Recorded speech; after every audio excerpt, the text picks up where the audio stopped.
ఈ రోజు దేశంలో అందరూ గమనిస్తారు 29 రాష్ట్రాల్లో ఒక్క తెలంగాణ రాష్ట్రంలో మాత్రమే ఇంత పెద్ద ఎత్తున 32,000 కోట్ల రూపాయలు రుణమాఫీ చేస్తున్నారంటే అది మామూలు మాట కాదు, ఈ చిన్న విషయం కాదు. 42 లక్షల మంది రైతులకు లబ్ధి చేకూరుతుంది.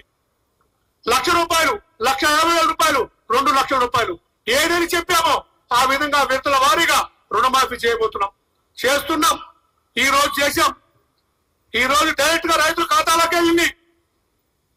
బ్యాంకర్లకు కూడా స్పష్టమైన ఆదేశాలు ఇచ్చారు మా ముఖ్యమంత్రి గారు.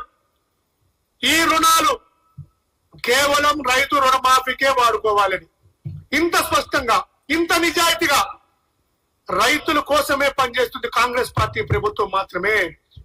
గతంలో ఈ దేశంలో ఆర్థిక విప్లవం తెచ్చిన, గతంలో ఈ దేశంలో పంచవర్ష ప్రణాళికల ద్వారా అనేక ప్రాజెక్టులు కట్టిన ఏనాడు కూడా రైతుల లబ్ధి కోసమే, రైతుల సంక్షేమం కోసమే, రైతుల శ్రేయస్సు కోసమే ఈ కాంగ్రెస్ పార్టీ పరిపాలకులు, కాంగ్రెస్ పార్టీ నాయకులు కట్టుబడి ఉన్నారంటానికి మరొకసారి నిరూపితమైంది.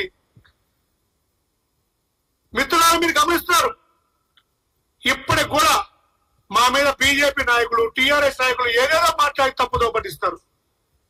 ప్రజలు గమనిస్తున్నారు. మిత్రులారా, కాంగ్రెస్ ప్రభుత్వం, కాంగ్రెస్ పార్టీ వరంగల్లో రైతు డిక్లరేషన్ లో ఏదైతే చెప్పిందో కేవలం 8 నెలల కాలంలోనే 7 లక్షల కోట్ల రూపాయల అప్పులున్నప్పటికీ, 7,000 రూపాయల ప్రతి నెల వడ్డీ కలుగుతున్నప్పటికీ, ఈ రాష్ట్రం సంక్షోభంలో ఉన్నప్పటికీ, ప్రతి నెల ఇబ్బందులు ఉన్నప్పటికీ రైతుల సంక్షేమం కోసం ఇంత చారిత్రాత్మకమైన నిర్ణయం తీసుకున్న మా ప్రీతమ ముఖ్యమంత్రి గారు రైతుల గుండెల్లో ఒక దేవుళ్లాగా నిలిచిపోతాడు.